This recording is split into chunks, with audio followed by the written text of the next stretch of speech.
Hey guys, we are live. I'm Jeff here, and I have a brand new guest for you guys. I have Bird Dog is here, dreaming on a budget. How are you doing today, bro? I'm doing great, man. How about you? Oh, I'm doing well, man. I'm just blessed. I think sometimes we get stressed out about little things, and they catch up to you, and then you forget how blessed you are. But anyways, Yeah. real quickly, go ahead and introduce yourself to our audience in case they don't know who you are. Tell everybody who you are, where you're from, and tell them what it is that you do, bro. Yeah, my name's Chase. I go by Bird Dog. That was a name that was given to me. I know. It sounds cool. Some people are not as fortunate as me to have a cool alias. But yeah, no, I'm Bird Dog and yeah, I'm just and now we are a full-time eBay, Amazon, Poshmark, Mercari, Facebook. I mean, it's just these things just keep adding up. I know, man. You wear a lot of hats being an entrepreneur. So, and where did you say that you're located at again? I know you're in the South, but I don't remember exactly where. Yeah, so we're in South Georgia, about 3 hours south of Atlanta. So you've, I I can know tell. that you've had some conversations with ATL flippers here recently, but we're about 3.5 hours from them.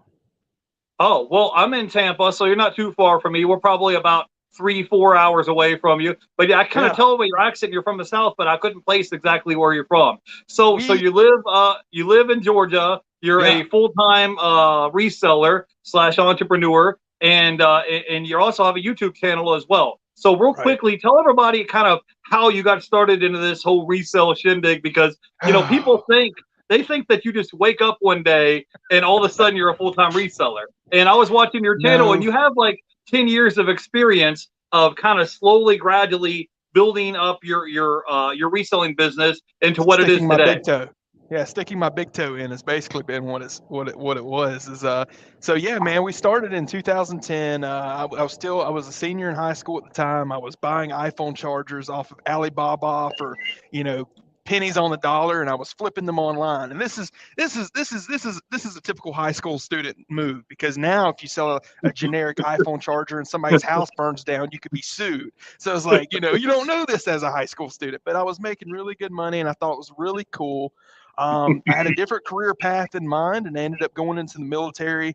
But I always loved the flipping mentality. I loved going out to yard sales. I think as a small child, my mom would take us to the flea markets and we would set up a booth. We were relatively poor and we would go and sell off our, if my clothes couldn't fit my younger brother, we'd go sell them to buy more clothes. And so it was always that flea market community that I just fell in love with. And the thing was, I used to at an early age I started seeing things. I was like, hey, there's some thimbles on this table that can sell for $10, $15. There's some electronics over here. There's some video games that I can easily take and sell it at a game store for more than what this guy's selling. So that Right. entrepreneurial spirit started growing and manifesting really early on. Well, fast Yeah. forward, I come through the military, I go into law enforcement, and then starts adding on the skills, starts adding on the operations, the operational skills, the mindset of stop making excuses, go out there and just do it, right? And so Right. I quickly realized, this is what I wanted to do. And everybody, I tell you, people will look at you crazy when you say that you want to do eBay, YouTube, you want to have multiple pillars of income, because we're trained to have this 9 to 5 mindset. You know, we're Yeah. we're trained to say, hey, you need to go have a good job. It needs to be stable. You need to have pension and health care and all this stuff. And then though it's great, and a lot of Yeah. my blessing comes because of the military, because VA benefits, things of that nature. That's a Right. blessing. So something I don't have to necessarily worry too much about. But on the side note of it is creating a business for yourself is just it's so empowering. It's a blessing within its own, and it's one of those things where you never know when your 9 to 5 is just not going to need you anymore. They may Yeah. dissolve your position, they may, but I love telling folks what I do and telling them, hey, you need to start now, start today, because if you wait for the conditions to get right, they'll never be right. I, You got an hour lunch every single day. All you have to do is go to a Goodwill. Go stop at Taco Bell if you want to get you something cheap, and then go to a Goodwill. Go to a thrift store. right. Just start dabbling in it, and eventually, Yeah. yeah, I said I started in 2010, but eventually it just came to a point where I needed to jump in. Like this was all or nothing, and I just needed to get into it. And I was passionate, man, and Yeah. that's what's led me to grow more and more businesses. We, not only do Dreaming on a Budget, we have We have Danger Close Protective Services, which is the security company that I head. And then it's just like they start adding on. Like once you get the entrepreneurial bug, it's game on from there. All right, I'm with you, man. So yeah, I want to add in a couple of things you were saying. First thing is, I was laughing because when I was a kid in elementary school, I vaguely remember being a kid in elementary school, and I would get these like little rocks from a fish tank aquarium, and I would take them to school and sell them to the kids. And being a little elementary school kid, you didn't know, and you're just like, "What's the value of a rock?" And because it was a shiny rock, and it might have been one of those little shiny geo little rocks that you have from a fish tank aquarium, I would take them to school and sell them to the classmates in school. So I definitely can relate when you're talking about selling a phone charger. And I was just an elementary school kid, so I didn't get in trouble for it. But looking back, I probably should have. But it was just funny that, from an early age, you have this mentality like, hey, I have this useless item that's useless to me. What can I do to turn this into money? And when you're a kid, you're not old enough to work a job, and your parents wouldn't let you work anyways. So you would just be side hustling, doing whatever you could do. And if you're a 90s baby, sorry, I had a delay. I was going to say, if you're a 90s baby, tech decks were a thing. So I remember kids were selling tech decks.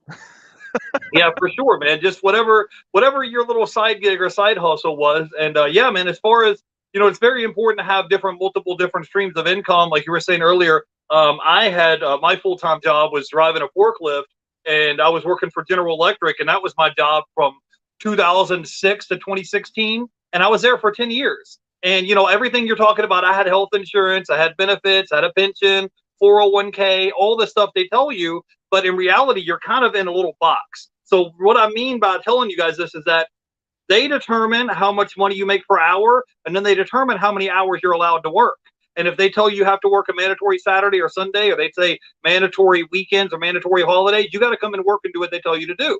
And you're kind of in a little box as far as how much money you can make, because you hit a little glass ceiling, because somebody else is telling you how much money you're going to make per hour, and then somebody else tells you how many hours you're allowed to work. And even if you get a little 3% or 5% raise a year at your job, my issue was when I was living in Kentucky at the time, every time I got like a little 50 cent or $1 an hour raise at my job, what would happen was my health insurance would go up, my union dues would go up, I would have to pay taxes, state, local, federal taxes, union dues, health insurance, life insurance, and all this stuff would go up. So on paper, it says you made more money per hour, but then let's say you made 50 cents more, okay, and you worked 40 hours that week. Well, that's $20 a week gross on your check.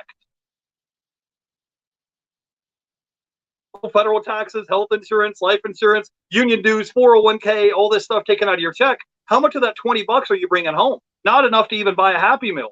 So just think about that when you're saying I have this safe, secure job. Yep. And also, I'd worked there for 10 years. So I started out making $10, $12 an hour. And 10 years later, I was making $80,000 a year driving a forklift. One day we show up to work. They snapped their fingers and said, hey, man, we just sold this company to Harrier in China. Your whole department's outsourced. We don't need you anymore. So even though they tell you you have a good union job, you have supposedly you have seniority, you have benefits, you have health insurance, seniority doesn't mean anything when they sell the company to an offshore company, and then they say they don't need you anymore. So you might be the best at what you do. You might be the best freaking, forklift driver in the company. But when they say, hey, you know what? You're making too much money. We've just outsourced your whole department and sold it to China. Now what do you do?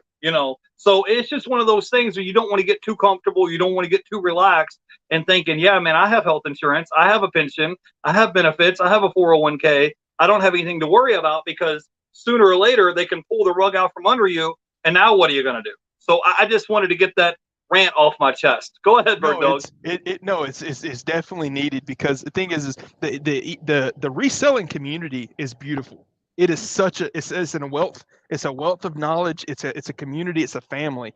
And Instagram is really like my safe haven. I love Instagram. I love going to Instagram. That's like 90% of what I do on a day-to-day basis is scroll on Instagram now.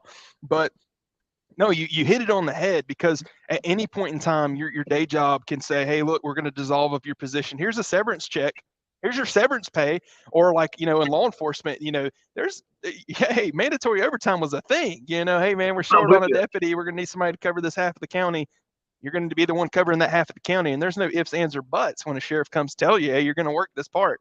So Right. then family becomes a thing. Trading time for money is it's beneficial to start because we have to pay bills, we have to live, we have to make money, right? But starting to look in things like, okay, if I need a new mini fridge or if I need a new AC, what can I do to get that instead of just going straight out and buying it?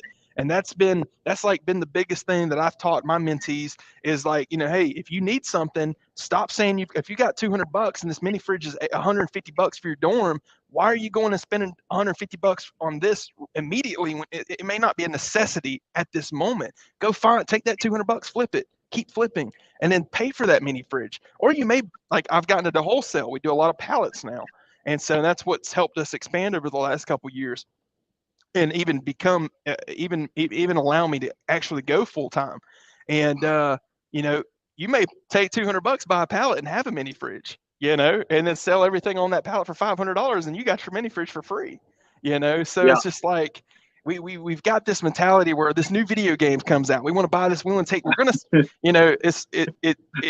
it's crazy. Once you get the bug, you'll always have the bug. And it's like you'll just constantly start thinking of creative ways to make money. Everything, and it's not even about the money. It absolutely is not even about the money. What it becomes is your freedom. Like at the end of this month, we're going to Rockville down at Daytona for 5 days to listen to Guns N' Roses, Breaking Benjamin, just really cool concert. And like if I had a day job, I'd be asking, hey, can I take off 5 days can I take 5 days off? And what do you think they'd say? I mean, there's 1,000 jobs opening right now, but nobody wants to work. And so it's like, what do you think they're going to say? No, Chase, we're shorthanded, man. You're going to have to pull this week. Oh, it's coming up on Memorial Day too, man. So that's a holiday weekend. A lot of drinking's going to go on. So we're going to definitely need Right. them units out there on the street. So it's just like, I've gotten fat and happy. Because I've been able to bless everybody around me. I've been able to grow my community. And Yeah. it's just, I love showing and telling people like how to do what we're doing, because the mindset is easy to get into an excuse mindset. Oh, it's saturated. Oh, there's too many people doing what you're doing. Dude, I was just down there in Valrico. We lived in Valrico up until August. We were living in Tampa area as well. Yeah. I'd go to pallet stores, bin stores. I'd go to Goodwills. I'd run into beautiful folks like Ryan and Allie Roots. We'd bump into everybody. It's not saturated. It's like, hey man, what do you think about this? Is this even worth anything? Like, what product knowledge do you have? And it's learning from one another. Yeah, there's some crazy folks out there that may get, may every once in a while be a little stingy, but they're turtles. They stay to themselves. But the community is definitely worth getting into. Yeah, for sure. Yeah, I was just going to say, I just recently had my birthday a couple of days ago on May 1st, and it was just nice to be able to go and chill. I was out hanging out with my family. We had a nice dinner. They had the waitress come bring your food out, and we're sitting on this pier overlooking the ocean right there on Sarasota, like right on the beach. And you can hang out. You're watching the sunset. The kids are running around playing, having a good time, and you're not handcuffed working all the time. When I worked night shift, I worked night shift for 10 years. It was 10 years before I even got to see a sunset because I was inside a warehouse working. So it's not all about working 24 hours a day, 7 days a week. I want you guys to be able to make money and have time freedom so you can go out here and live your best life and not be struggling, like 70% of the country that lives paycheck to paycheck. So anyways, I wanted to give a shout out to Harry Humstone is here in the chat. Guan Pug is here. I wanted to say hey to Nina J is here in the chat. Hey, thank you guys for hanging out. If you have questions for our guests, be sure to drop it in the chat. We are live right now on YouTube and Twitch, so go ahead and drop questions in the chat. So, Bird Dog, I want to get to your story real quick. Tell people, you told everybody you were in the military, and then at one point you left the military. Tell people what service you were in. I don't know if you could tell them your job in the military. And then I was infantry. You were full-time working as in the law enforcement. Now, how did you kind of ease your way? If somebody's listening and they're in a similar situation, they have maybe they don't work in law enforcement, but they have a 9-to-5 job. Maybe they don't hate it there, but they don't want to stay there till they're 65 and retire. Tell people your story of how you were able to kind of leave where you were at doing your law enforcement job to now becoming a full-time reseller and entrepreneur. So tell people your backstory of how this came to be. The funny thing is so when I was in high school, same senior year that I was flipping Chargers, I knew that I came from a small little town here in South Georgia. Okay. One red light. I knew that, if I wanted to go to college, that I was gonna. And the reason I'm saying that is because I ended up going to Pixar animation studio in Emeryville, California. I was flown out as a PR thing to be an animator for an extended period of time to kind of mentor and it just learn what they're doing at their scale, and just like it was a really amazing experience. And what it did was is it put the hopes up, right? Got my hopes, my blood going. I was like, this is what I want to do. I want to be an animator. And so I was like, well, how am I going to do this? Like, I'm going to need some kind of college degree. I'm going to need like some formal training. Like, I'm very novice at what I'm doing. I'm using freeware to create my animations. And so, like, how do I scale? So I said, well, okay, well, shoot, I'll go into the Army. They do free college, right? You know, like that whole little poor kid gamut thing. Oh, they do free college, right? And that makes sense. Ended up going to the military, enlisted as an infantryman. I was 11 Bravo for United States Army. And I quickly realized that, you know, that dream, I really was putting pillars in front of me to space that dream out. And honestly, at the end of the day, God had other plans for me. And so ultimately ended up getting married, getting divorced, you know, the whole military, the whole community, the whole thing that comes with being a part of being service. It's fun. And so ended up transitioning out and went into corrections. And this is where I really found my love for like law enforcement in general. I did about a year in corrections and said, there's probably more to this. There's more to this. I was working on a special operations team at the time. So I was flying to Indiana, Oklahoma for a private prison. And I said, well, now, you know, why not? Why not just take the leap? Why not go to the police academy? Why not become something more than what I am now and just continue to grow that mindset? So I ended up going with an agency out of, I know someone asked Albany Tifton. It's pretty close. I started with Waycross Police Department. And so they sent me to the academy. I did about 3 years with them. And then I went over to Coffee County Sheriff's Office. Kind of pillar in and let you guys know some, kind of dial in where I'm at.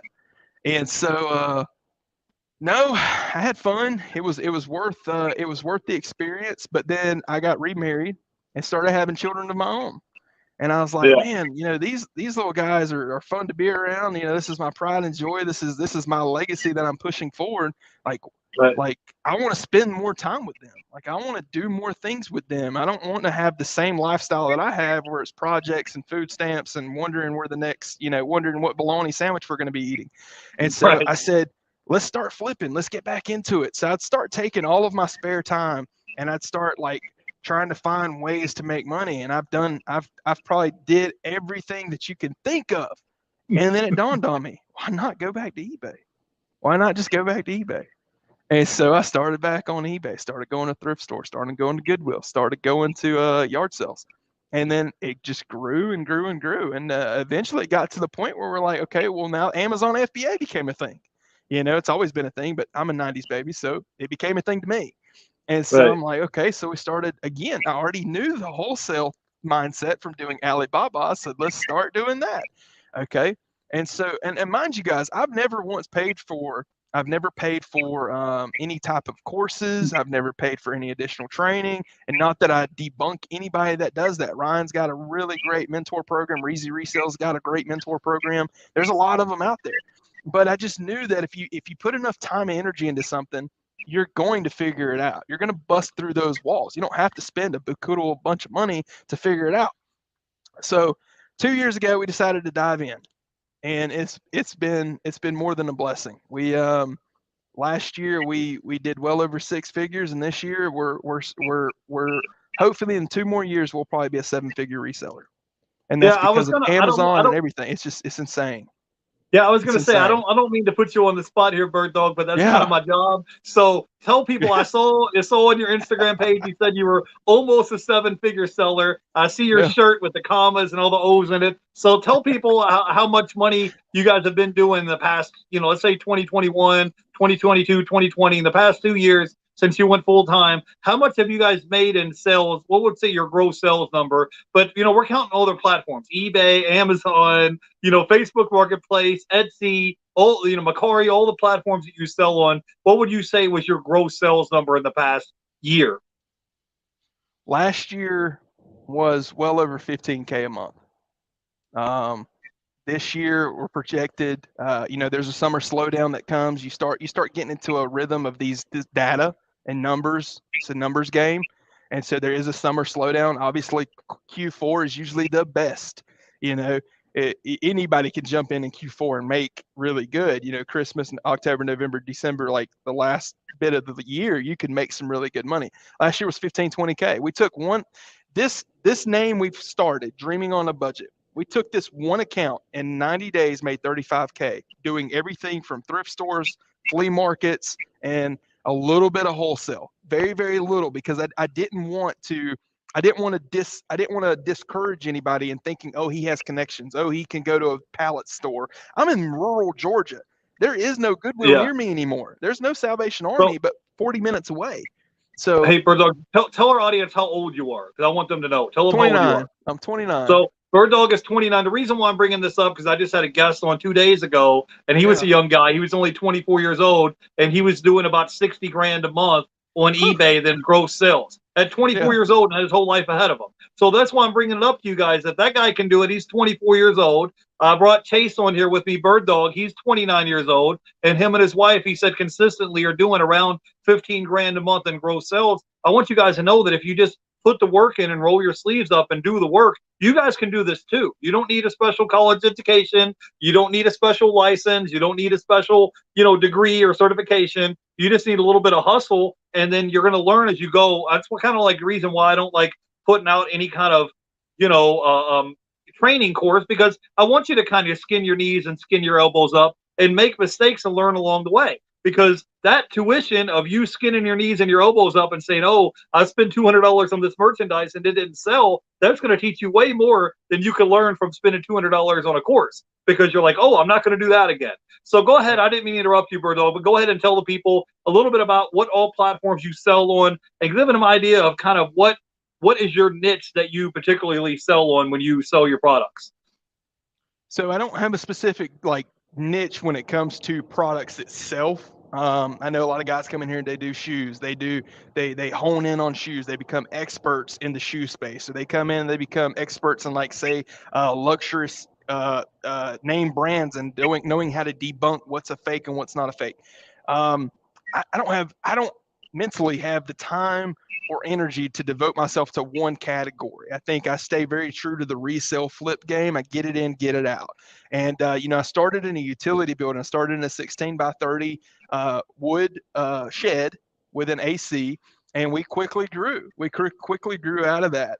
I seen one of your earlier videos where you 2 years ago had moved into a five car work shed. Yeah, and garage, that's perfect. That's like when you could find something like that. That is the bread and butter. That's where dreams come true. And I was gonna say, you were saying, one of the biggest things that you'll notice that about successful entrepreneurs is that we get focused. We plan and we stay focused. And I've got two of these. One of them is for I'm going to put you on full screen so the audience can see you. Go ahead. Yeah. You get focused. You start reading. You start waking up earlier. You start, and it doesn't always have to be so much about health. It doesn't always have to be, I need to be the gym guy, going to gym at 5 o'clock in the morning. You get focused. And when you're passionate about something, it drives you forward. And so we've been blessed, man. I don't know if you've had an opportunity to see, but we just moved into a 3,000 square foot warehouse because I needed something with a roll door so I could start getting more pallets in and getting them back out. And so you'd ask what main platforms we sell on. Well, we have 4 eBay accounts. We have an Amazon FBA, and then we sell on Facebook Marketplace. I never really got too much into the Poshmark thing. We have a Posh account. Whatnot is something that's about to become an up and coming thing for us. We're gonna have fun with it. But that's the luxury of this is you can find your platform and you can plug yourself into it. And if you don't like it, you can back out and go to another platform. And yeah. Yeah, I got a notebook just like you have one. I have a little notebook I carry with me in my car, and I have all kind of side projects that I'm working on. I just posted a video today, and I was talking about teaching you guys how to make affiliate links on your channel for eBay and Amazon. So just little stuff like that, because if you can make passive income, let's say you make an extra $300, $400, $500 a month, you didn't have to go punch a time clock, you didn't have to wear a uniform, you didn't have to do any of that. All you're doing is just dropping an affiliate You don't have to worry about shipping or customer service or tying money up in inventory, and that's something you can do. There's all different things that you can do to make money besides just reselling, but that's the majority of where you make your money from is reselling on eBay and Amazon and all that. So tell people what other the 15 go to ahead. 20K comes from online resale. So Right. we've transitioned. I've got two other companies that we've created over the years. I've got Danger Close Protective Services. So when clientele comes into my area that needs like maybe a band or an artist comes into my area where they need extra protection, they may have their own protection, but maybe they need somebody who knows the lay of the land. They will hire us out. And we've done things in Miami for clients. We've done stuff in a lot of Tampa, Sarasota area for clients. And then the second part is we're a sign shop. We do graphics. We do T-shirts, tumblers, mugs, billboards. You want to create. I've got a video on my channel where I literally show a whole bunch of markers, and I've got a little pedestal on top of the markers, and I go through and I say, what happens if you only have one stream of income? And they fire you. Your life being the pillar on top falls down.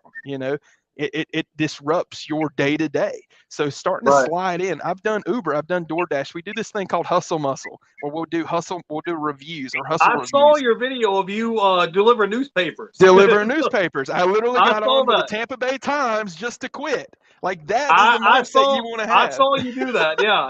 And I was just talking just last week we had a guest on and we were talking about signing up to work for Amazon Flex. So I'm trying to give you guys other ideas of things that you can do to make money, because I hear from a lot of people, let's say the eBay app has been crashing lately and you can't list items, or your summer slowdown, your sales are slow. You're just going to have to get out there and hustle. So I did see that video of you delivering newspapers. I did see that. Waking up 4 o'clock in the morning to go. You had a bag. My route had over 14. My route had over 950 papers that had to be thrown. Okay, and you had to wake up at 2 o'clock in the morning, roll all the papers, shove them in a bag, and then load them in your vehicle. And then at 8 o'clock you were passing them, or actually at 4 o'clock you were passing them. So by 4 o'clock you needed to be in your car and throwing papers. Like I did that to show that made me. It was like $600 a month. Okay, all you worked was Saturdays. Technically Sunday morning. Okay, that's it. So 3 days a month made you $600, and they gave you a fuel card. Why are you not like that's $600? If you're telling me you can't, you're looking at your bills and you cannot figure out a way to put some money aside to pay for inventory, go find a side hustle.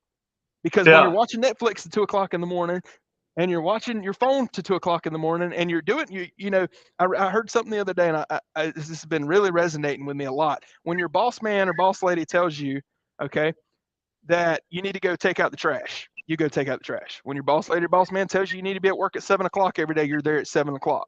Okay. It's not that you're a procrastinator. It's not that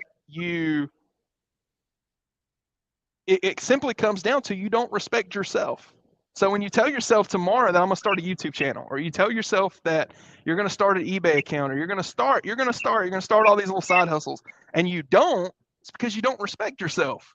You respect everybody else around you, but you don't. I'm gonna disagree with you. I'm gonna say it's either you don't have discipline or you don't have someone to hold you accountable. I have people that constantly, think about other people are counting on me, and I have, my brother, my mom, my dad. My dad just texted me live on the stream. My girlfriend. They'll all be, hey, did you go to work today? Did you do this? Did you eat healthy food? Yeah. Did you go to the gym? Like you need to have a group of people around you, that will kind of push you when you have days when you're discouraged and you can't push yourself. Because you're going to have days like that. You're going to have days where it's pouring down rain, you're tired, you don't feel good, you got a flat tire, whatever it is. You need to have like a little network of people that's like, a little birdie on your shoulder that's in your ear saying, now, you got to get up and do this. You need to get out there and do this, and somebody to kind of reset your thinking. Because when you're sitting around and you're thinking, oh, poor me, or why did this happen to me? There's other people who are looking at you like, hey, Jeff, snap out of it. Rent's due at the first of the month. We got groceries. The cell phone bill's due.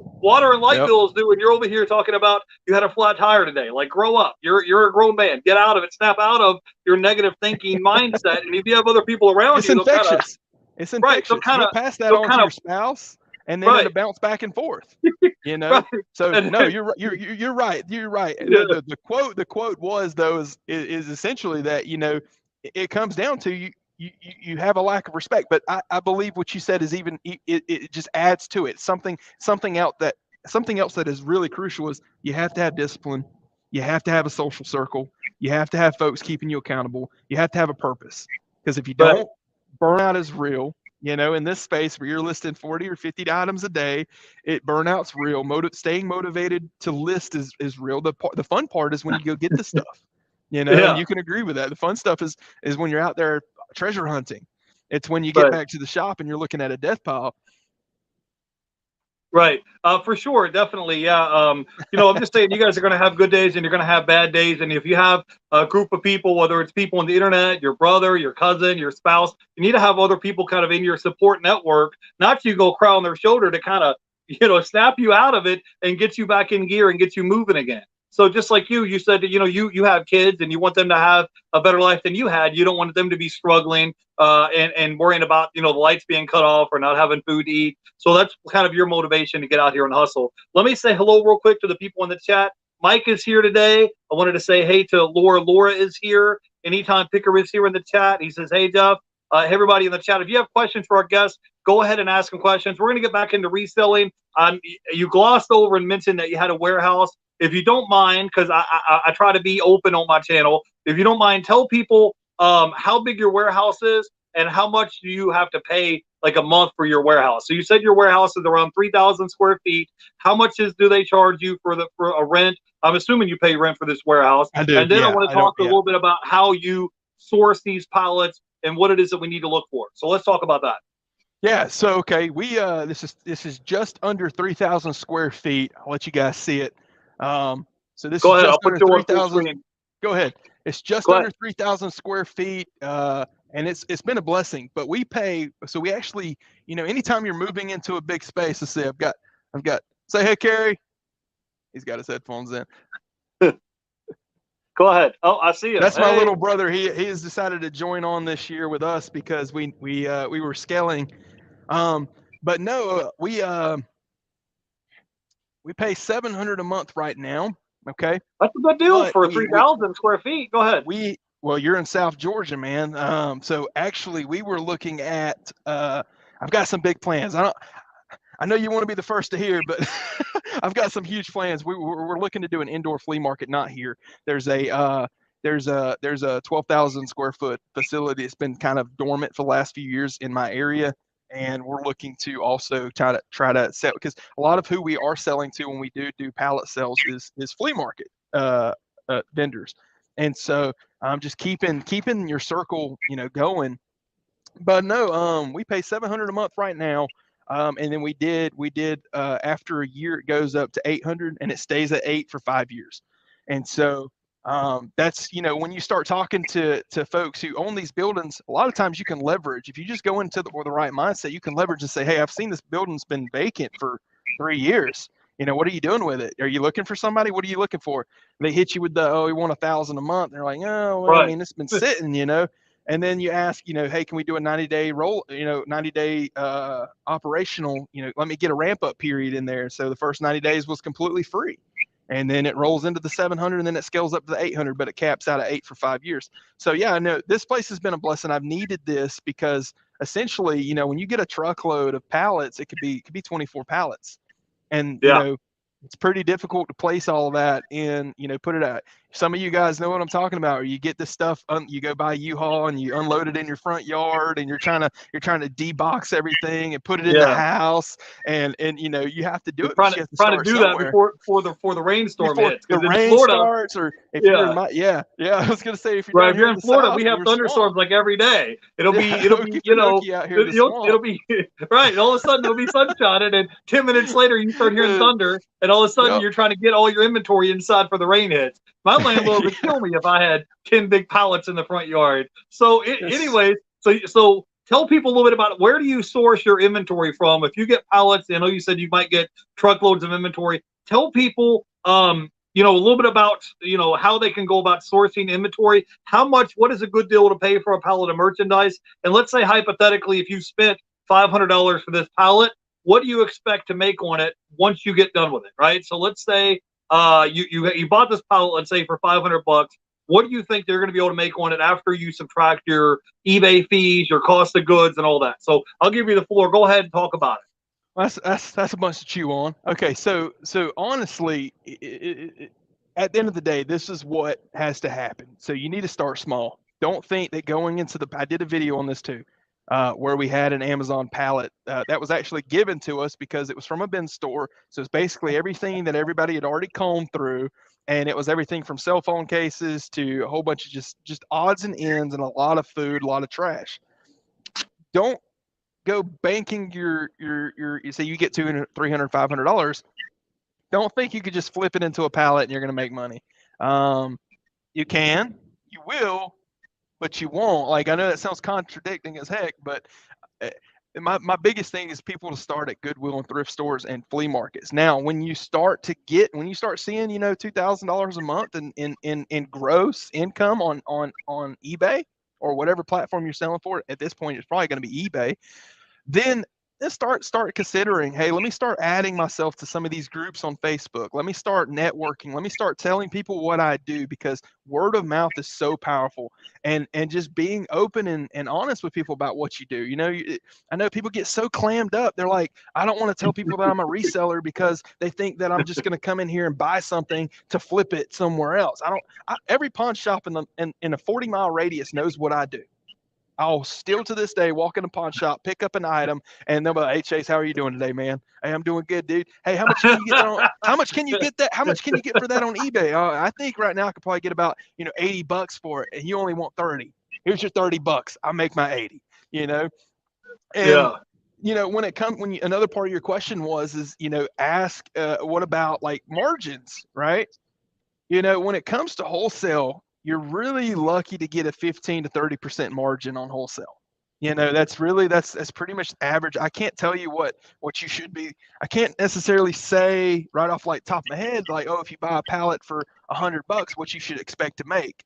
You really have to do your research. It depends on the merchandise. It depends on if the stuff is in resellable condition or if it's broken. Exactly. All that stuff plays into it. We had a question from Anytime Picker. He says, do you get manifested pallets? So tell the difference between a non-manifested and a manifested pallet. Let's talk about that.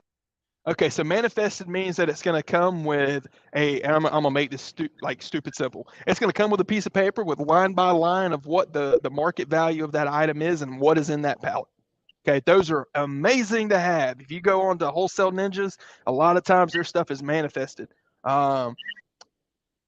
From our personal experience, a lot of stuff from Wholesale Ninjas has been manifested. And basically, there'll be a PDF that you can click on before ever purchasing that pallet, and it will tell you what's on that pallet. Now, do they skew the prices? More than likely, most definitely, right? But you can look at the prices and then go compare that to eBay. Like Wholesale Ninjas is one where they do a lot of like drugstore stuff. I'm sure most of the folks watching right now knows about wholesale because 90% of us are going to Google and typing in wholesale and getting nowhere, because you're not gonna find these little liquidation places unless you use Facebook and marketing, and that's it. But Wholesale Ninjas bulked is one of them. But yeah, manifested it comes with a nice little sheet of paper. It's going to tell you line by line what's on that pallet, and that allows you to make a safe judgment on whether or not I should purchase this pallet or not. And then an unmanifested doesn't come with a piece of paper, and it's a mystery box. It's a giant mystery box, and if you don't know what you're getting, you can eyeball what you see, but it's not manifested. So I hope maybe that. So we had a question in the chat says, where do you get your pallets? Now, I know where you see, the thing is, guys, like where he gets his pallet at in South Georgia may be completely different than somebody in California because you're on the other end of the country. So can you give them ideas of where they can search if they're interested in buying pallets and merchandise? Are there any places that you bought from in the past? Another thing I wanted to add on is if you guys get something that's far away, you may get a pallet for $400, but by the time you get it shipped and delivered to you, you may be spending another $400 or $500 having it shipped to you. So on paper, in your brain, you might see this pallet and say, man, I could buy this pallet for $400, and I bet I can make $1,500 or whatever after it's all said and done off of this pallet. But what you're not factoring in is the shipping cost to have that pallet of merchandise delivered to you. So talk about this real quick, because I know this is one of the areas you specialize in, and I'm trying to give our audience as much value as possible. No, I get that. So the big thing is Facebook. going into Facebook, going into these groups, going into these forums, and telling people what you do, and like there's a bunch of forums out there. There's a bunch of pages on Facebook that you could just type in your search bar, wholesale. You could do liquidation, pallets in Facebook. That's a great foundation. And then you just need to be smart with your money. Scammers, you just need to be smart with your money at that point. Okay. If you're like, say, here in South Georgia, there's Savannah Liquidation in Savannah, Georgia. There's Chappie's up in Dallas, Georgia. If you're down in Orlando, there's places. There's down in Vero Beach, Florida. There's a bunch of warehouses in the South that do wholesale. Okay. And another thing that transitions into a lot of these places, you may have to have a reseller permit, or you have to have an LLC or EIN, and you have to have a resale permit so you can be tax exempt. And so it really gets into a lot of things when you start talking about that level. A lot of it also may take, we've done this, get on a plane, fly to Dallas, place eyes on the pallet, and then go rent a U-Haul. Yeah. It's that level of hustle that some people are not ready for, where I just said, you get on a plane to fly to place eyes on a pallet and get a U-Haul. Hey guys, there's just something that I want to caution you guys about when you're buying pallets of merchandise. If you hear like something about maybe something like Amazon returns or customer returns, you have to understand that there's a reason some of this merchandise got returned. So don't expect, just because they may tell you that this particular pallet may be $3,000 in retail value, and in reality, half the stuff in the pallet could be junk. It could be electronics, it could be missing parts, and it may not be working. So that's why we was asking earlier about the manifest, because even the manifest may tell you what's in the pallet, but it doesn't tell you the condition of the merchandise in the pallet. Yeah. So you may you may hit a home run and get 20 Nintendo Switches in a pallet, and half of them might work, half of them may not. Or you may get a pallet of stuff and the stuff's all junk. But keep in mind, on eBay, you can still sell stuff that's broken or as is, or stuff is used for parts. But I'm just bringing it up because I don't want you guys to say, hey, I watched Jeff's video today and I went out and spent $500 on a pallet and I bought a pallet of junk. So that's the last thing I want to hear. That's why I'm just putting this kind of disclaimer out, So go ahead, Kate. So go ahead. So we got expect that 30% is what you're going to make in gross profit. Or 30% is safe. 15% is probably a closer idea of what you'll make on top of a pallet. So if you spend $2,000 on a pallet, expect to make 15% after everything is said and done, shipping and everything. So the best business model we use is that we get the pallets in. What is good goes to Amazon. What is not good goes to eBay. And it's that rinse, wash, repeat. And, you have to be aware with that stuff too, because with Amazon, they may, you may have a situation where you come across where they do an IP strike because you may not have a manifest of where you're getting this. If you go to these pallet auctions and stuff. So that'd be a whole conversation for another day, because you would sit there for hours having a conversation about, what not to do, what to do, how to get ungated. But then what's not good. Or when I say not good, like say if I buy a pallet of Keurigs and a bunch of the boxes are damaged or opened, that's eBay. That's eBay, because you list it honestly. You say, hey, this is a used item, even if it's new and it's open box. If you feel like maybe there's something shady about it, it was returned, it's still used. It's still used. You just be honest up front with people, and you'll never have any. I ain't gonna say you never have any issues, because we'll have. I'm sure you want to get into that issue too. Yeah. But as far as the scam on eBay, but yeah, as long as you're being honest and up front with people, you'll have a flourishing business. And but yeah, you get a pallet. What's good goes to Amazon if you have an Amazon account. If what's not is eBay. Or Facebook Marketplace, or take it to a flea market. You don't have to sell online. There's so many ways to make money off of a pallet, but just don't go into it thinking that this is the $1 million idea. I've got it. It's like guys that want to get into print on demand stuff. And yeah, it could be a beautiful thing to make a lot of money off of it, but that doesn't mean you may not be the one to get rich off of it. Yeah, well, I just want to let you know that you need to test the stuff and make sure it works, because if you get excited and say, I bought this crock pot for $10 and it sells for $80 on eBay, let's say hypothetically, and then you didn't test it and the customer gets it and they say, hey, this was not as described or the item didn't work, and you got it from a Amazon customer return pallet, you need to make sure that everything is working and functional before you post it on eBay and ship it off to the customer. Because I've had that. Right. I'm sure we've all made mistakes and had that happen. I'm just Yeah, speaking you about learn from the hard way, experience. and that's the best way to learn. Yeah. So Chase, give our audience, because you had 10 years of experience reselling. That now I got to put you on the spot. Tell our audience your top 3 tips or piece of advice to make money in reselling. Let's say I heard what you said. I have a full-time job. Maybe I kind of doing reselling part-time on the side. What would be your top 3 tips or piece of advice to help them grow or scale their reselling business? So, I mean, it's safe to assume everybody that's in this chat is either a reseller or aspiring to be a reseller. Get in now. Stop making excuses. List 10 a day. Get in now. Okay. So that all ties into get in now. List 10 a day. Keep consistency. Okay. Don't focus so much on paying yourself or making profit right now. Focus on making mistakes. I just said it. Focus on making mistakes. Like, Right. because that's where you're going to learn. That's, you can spend hours and hours and hours on YouTube. And if you're a hard-headed kid like me, then you're going to have to bump into some walls to figure it out on your own. Someone can tell you 1,000 times that, Chase, this is not the way to do it, and you've got to go figure it out yourself. Some of us are just hard-headed and bullheaded. And so start now, okay? Make mistakes and live your life. Live life. Like, I know that those may be some, I'll say it, piss poor 3, but I'm in my mind, it's get out there, get started, make mistakes, and live your life.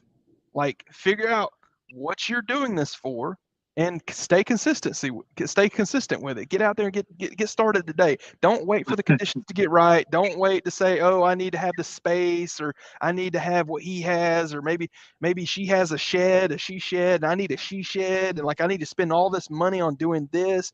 No, get started what you have. Go around your house right now and go find things to list. You can find things to list at your house: old clothes, old games, old DVDs, even if it only makes you $1 or $2, and then stay consistent with it.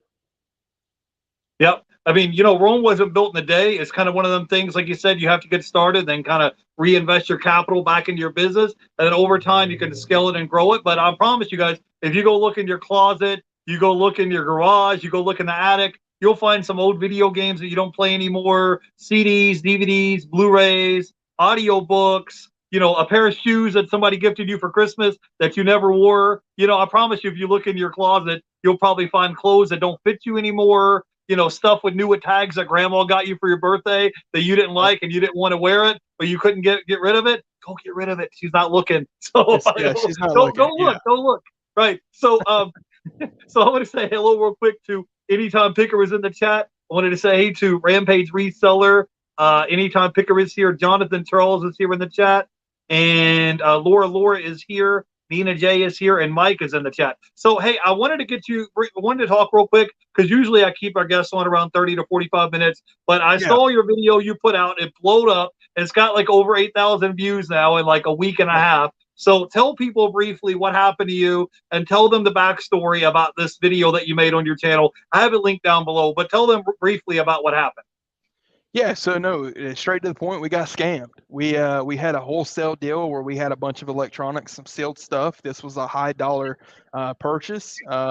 And basically we listed a brand new in the box sealed MacBook Air. It was a 2019, so it was brand new, sealed in the box. We ended up, giving a bunch of them away for Christmas and stuff, and no, we ended up selling this one online. And the funny thing about this one is it arrived. We do insurance, UPS, the whole 9 yards. Yeah, you get the point. And it arrived. The buyer signed for the item. And then 3 days later, the buyer wants to state that the item arrived an empty box.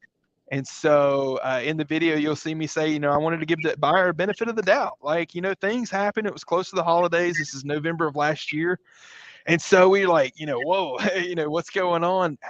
Maybe some bizarre thing happened at Apple and this item was not in the box and the box was sealed. I don't know. Or maybe I was sold merchandise that was sealed, some heat shrink wrap or whatever. And they gypped me. And like, I needed to know, because I've sold a bunch of these, and like, everybody else, no one else is reaching out to me trying to cut my throat off. And so, but yeah, no, the buyer ended up ghosting us, and so that's when things started getting fun. Is instantly reach out to eBay and was like, hey, this buyer's saying that they haven't received their package, that their package arrived empty. But I've got UPS confirmation, I've got a proof of delivery, I've got signature, I've got everything I need. What's going on? What do I need to do? Because you guys got like $1,000 held up on my account. And I brought the question to the public and I said, what would you do? Would you consider this a business write-off? Would you be mad? Like, how would you do? What would you do? Because usually a lot of us, if there's a $30 item and there's something wrong with that item, maybe it arrives broken or something, a lot of times we'll just refund the buyer and tell them to keep the item. It's a part of doing business. Like, you create that customer service, and that buyer is probably going to come back and buy from you again, hopefully not scam you, But in this case, eBay said that they would have a set amount of time and they'd be able to provide documentation that articulated and proved that they did not have that the item arrived as they said, empty. And if they could provide that documentation, then if they couldn't, then it would turn over to my favor. Well, I've always been a fanboy of eBay. We all know in this community that eBay is going to back the buyers. We need to build a trust in the buying community. And the reason why is because for so many years, Jeff, you've been doing this for quite some time, man. So you've heard it. Oh, eBay is full of scammers. eBay is, oh man, you buy something on eBay, it'll show up there. It comes from China. It'll be here 10 years from now. And it's full of scammers. You'll never get your money, yada, yada. We used to hear so many horror stories on eBay. And eBay, I feel like, was doing a really good job of like knocking that down. Okay.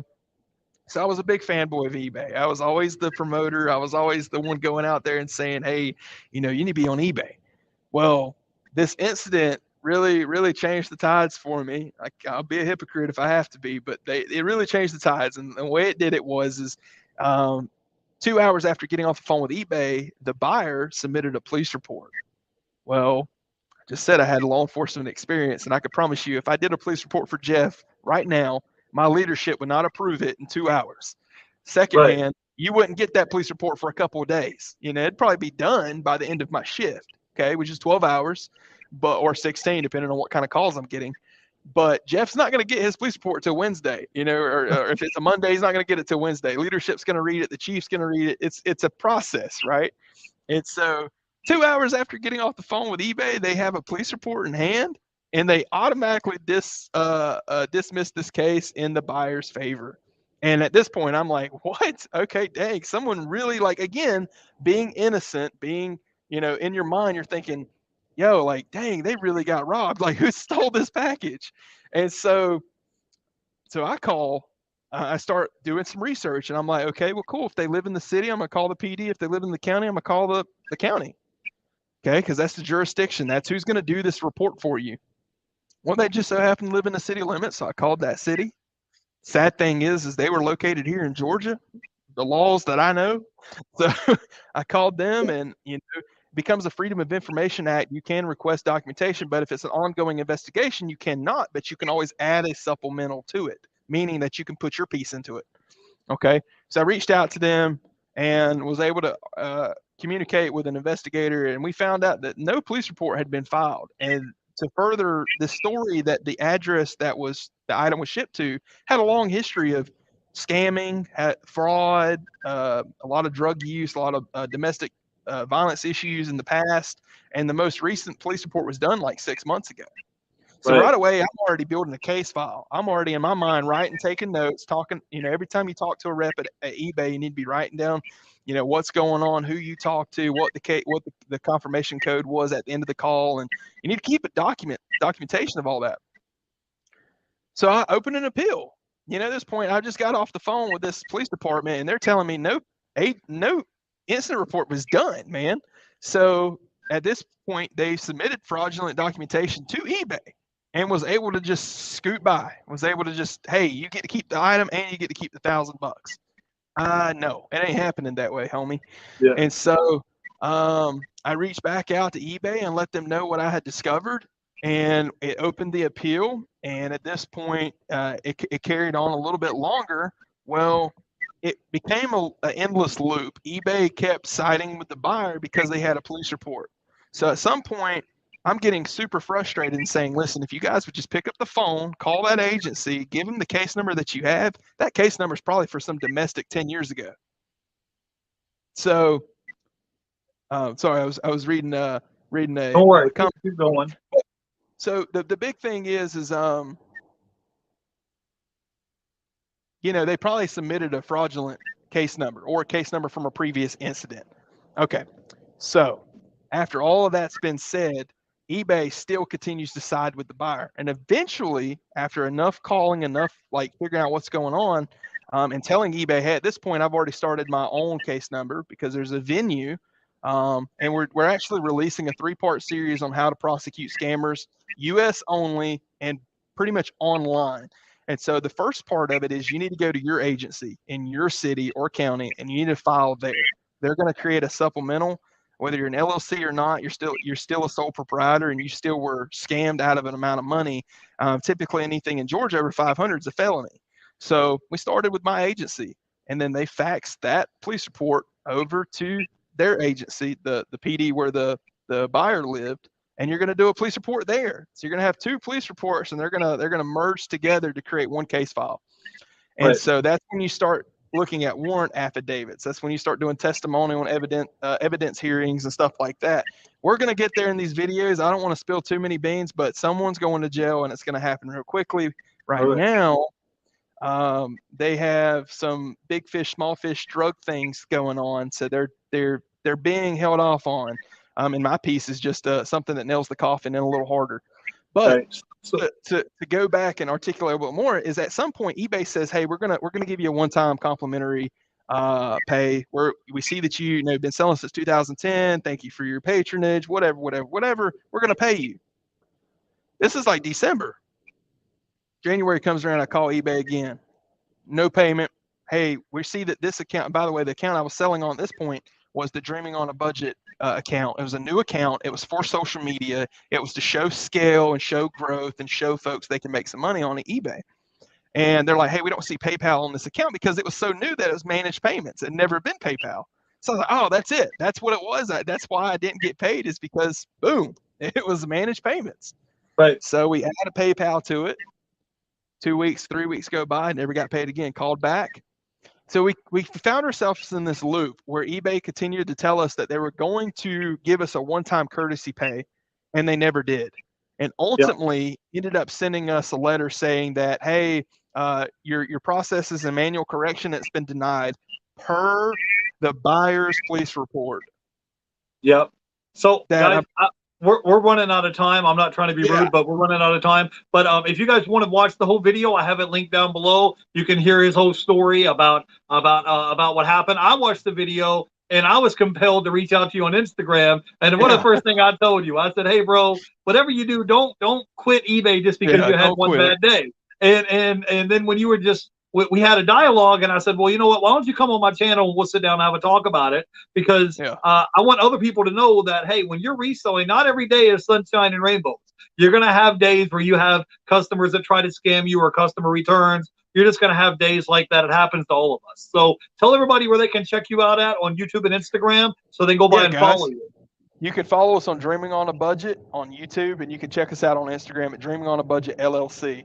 And yeah, look, our DMs are always open. We spread a lot of motivational reels, and we try to keep a real positive atmosphere. And we've grown 400 subscribers in the last 4 days.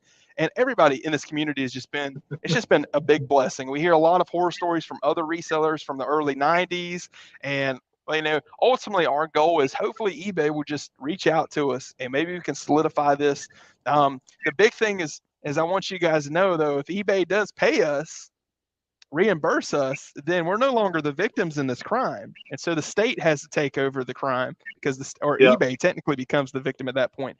So there's a lot of stuff. We're releasing a video. Like I said, I've got you know, I was on the road, I was a deputy, and then I ended up working with operations with GEMA, emergency management, Homeland Security. So I have a bunch of knowledge, but I'm going to bring in an additional resource, someone who's been a detective for about 16 years, and we're going to run through exactly how you handle fraudulent buyers and scams, credit card fraud. They all tie together, and even if you don't live in the state of Georgia, because it's not legal advice, I want you guys to know that we're not lawyers, we're just popo.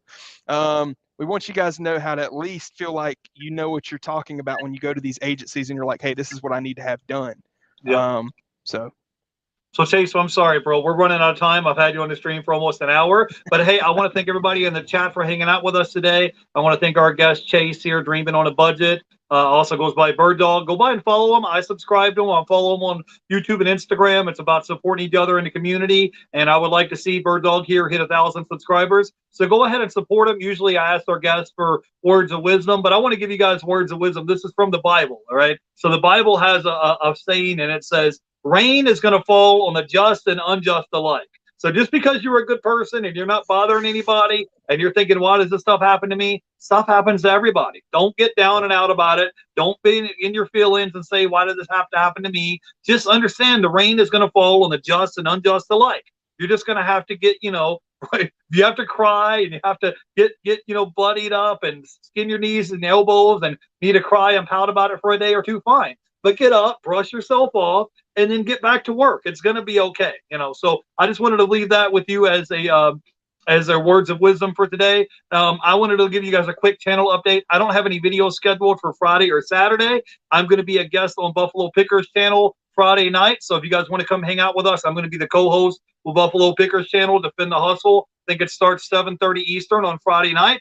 And then Saturday, I'm going to be hanging out with Mile High Hustlers. I'll be their special guest on Saturday. So if you guys want to come by and hang out with me, that'd be cool. I'll see you guys on Friday, Saturday. Go ahead and follow our guests. All the links are down below for YouTube and Instagram. I'd like to see Bird Dog hit at least 1,000 subscribers so he can get monetized on YouTube. Until next time, I will see you guys later. You guys have a great weekend, and I will have links in the comment section below if you guys want to come by and hang out with me on Friday for the Hump Day, not Hump Day Hangout, but for the Defend the Hustle show Friday night. I'll see you guys then. Bye, everybody. See you guys. Take Bye. care, everybody. Thank you so much, Jeff.